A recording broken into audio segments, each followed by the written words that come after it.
price stability, maximum employment, a soft landing.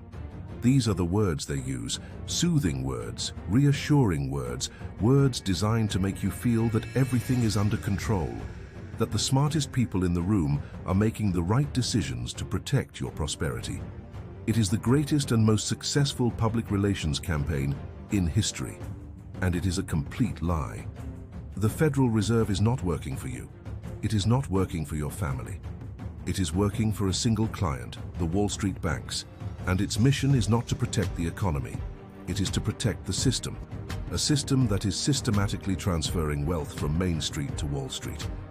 And they are using coded language and a smokescreen of complexity to keep you from seeing the truth. Today, we are going to decode the lies. Lie number 1, our inflation target is 2%. We hear this over and over again. 2%, it's the magic number, the holy grail of monetary policy. But where did this number come from? Was it the result of rigorous economic analysis? No, it was made up. In the 1980s, a central banker in New Zealand said it in an off-the-cuff interview, and somehow it became the global standard. But here's the real lie. 2% inflation is not price stability. It is a slow and steady devaluation of your currency. At 2% inflation, your money loses half of its value in 35 years. It is a life sentence for your savings. And why do they want inflation? Because it's the only way the government can continue to spend money it doesn't have. Inflation is an invisible tax. It reduces the real value of the government's debt, making it easier to pay off. They are not trying to protect your purchasing power. They are trying to protect their own solvency at your expense. Lie number 2. Our decisions are data dependent. They love to say this. It makes them sound like scientists in a lab, objectively tweaking the dials of the economy. The reality, they are constantly looking backwards. They are making decisions based on data that is already out of date. It's like driving a car by looking in the rearview mirror. And worse, they ignore the data when it doesn't fit their narrative. For all of 2021, as inflation was soaring, they called it transitory. They said it would go away. They were wrong, catastrophically wrong. And who paid the price? You did. You paid the price in higher grocery bills, higher rent, more expensive gas. Their decisions are not data dependent. They are based on wishful thinking and protecting their own reputations. Lie number 3. We are independent of politics. This is perhaps the most dangerous lie of all. The idea that the Fed is an apolitical institution floating above the fray of Washington. It is nonsense. The chairman of the Fed is appointed by the President of the United States. The Board of Governors is appointed by the President. They are constantly under pressure from politicians to keep interest rates low, to keep the cheap money flowing, especially in election years. And the revolving door between the Fed, the Treasury, and Wall Street is constant. Central bankers become investment bank executives. Investment bank executives become Treasury secretaries. It is a closed club. A club where the interests of the public are not the top priority. The top priority is the stability and profitability of the financial system, the system that makes them rich. So what is the real story? The real story is that the Federal Reserve is a fraud. It is a cartel of private banks that has been given the power to create money out of thin air, a power they use to enrich their members and to enable the reckless spending of the federal government. They are the enablers of our financial ruin. They have created a boom and bust cycle of bubbles and crashes. They print money, which creates a bubble in assets. Then they are forced to raise interest rates to fight the inflation they created, which causes the bubble to burst. And when the bubble bursts, who do they save? Not you. Not the small business owner. They save the big banks. The banks that are too big to fail. Wait, they are lying to you. They are lying to you about inflation. They are lying to you about their motives. They are lying to you about their independence. They are not the guardians of the economy. They are the arsonists, and your house is on fire. The very structure of the Fed is a deception. It is a quasi-private entity, owned by the member banks in its district. Yet it wields the power of a government agency. It operates in secrecy, with no meaningful oversight or accountability. Its meetings are held behind closed doors. Its decisions are presented to the public as fate's accomplice. This is not how a democratic institution operates. This is how a cartel operates. And their primary tool, the manipulation of interest rates, is a form of central planning. They are attempting to set the price of money, the most important price in the entire economy. It is an act of breathtaking hubris, and it is doomed to fail. The market is an infinitely complex system. The idea that a small committee of economists can successfully manage it is absurd. All they can do is distort it, creating bubbles, malinvestment, and ultimately, crises. Think about the moral hazard they have created. By constantly bailing out the financial system, they have taught Wall Street that there are no consequences for reckless behavior. If you are a big bank, you can take on massive amounts of risk, knowing that if your bets go wrong, the Fed will be there to save you. It is a system of heads I win, tails the taxpayer loses.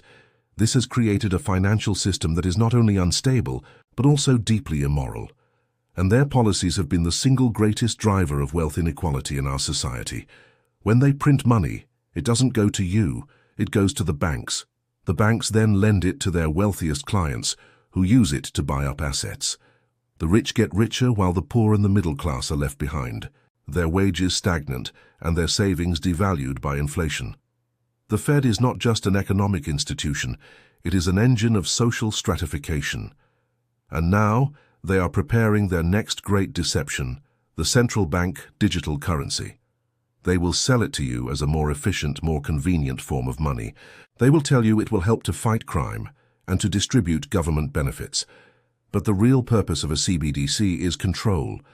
It is a tool that will give them the power to monitor, to censor, and to control every single transaction you make. It is the final step in the creation of a financial surveillance state. This is not a conspiracy theory. This is their stated goal. They are talking about it openly in their white papers and at their conferences. They are running pilot programs. They are preparing the ground for a future in which your financial freedom is a thing of the past.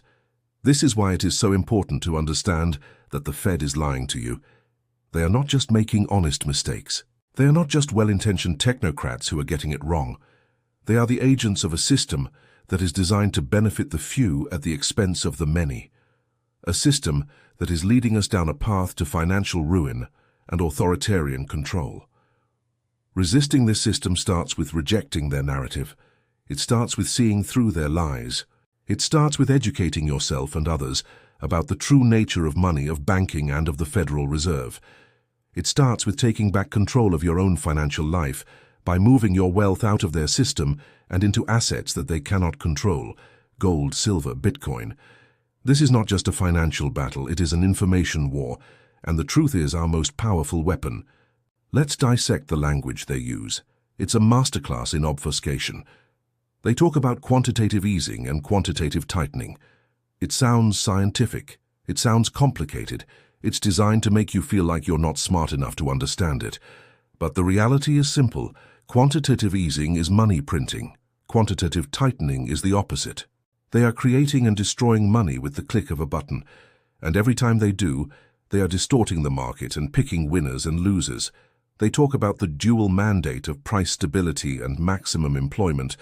But these two goals are often in conflict. And when they are, the Fed will always choose to sacrifice price stability to protect the financial system and the government's ability to borrow. They will always choose inflation. Because inflation is the path of least resistance. It is the easy way out. It allows them to avoid the hard choices, the painful adjustments that a sound money system would require. And their track record is a disaster. They have failed to predict every major financial crisis of the past 50 years. The dot-com bust, the 2008 financial crisis, the inflation of the 2020s. They are always behind the curve, always reacting, never anticipating. And their reactions are always the same.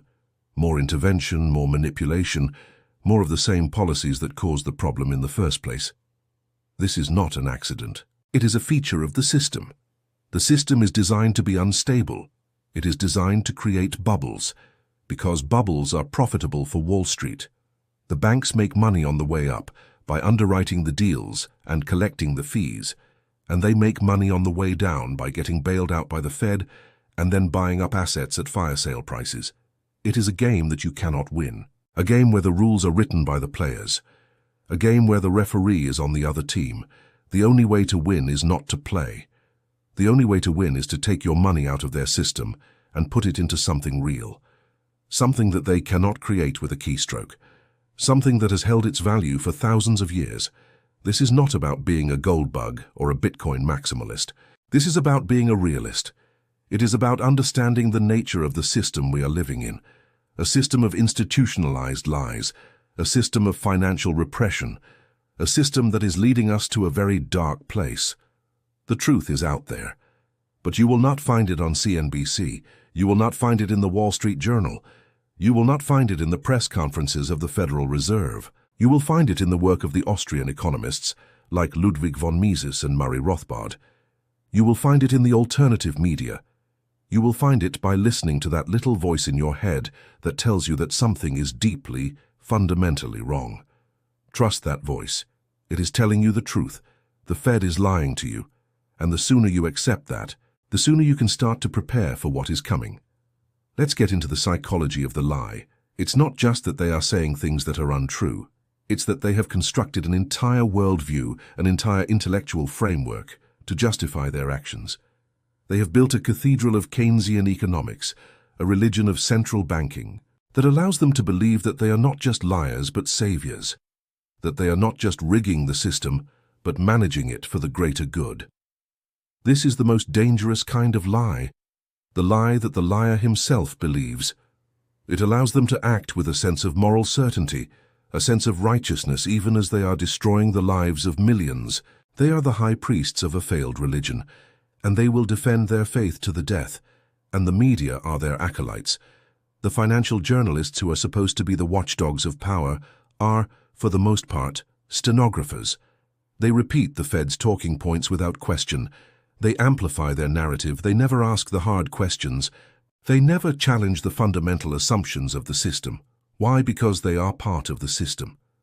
Their access, their careers, their social status all depend on playing the game. They are not journalists. They are courtiers.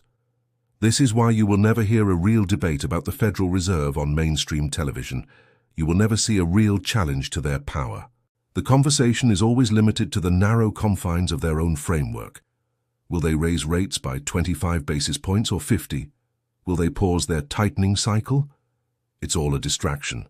It's all a sideshow.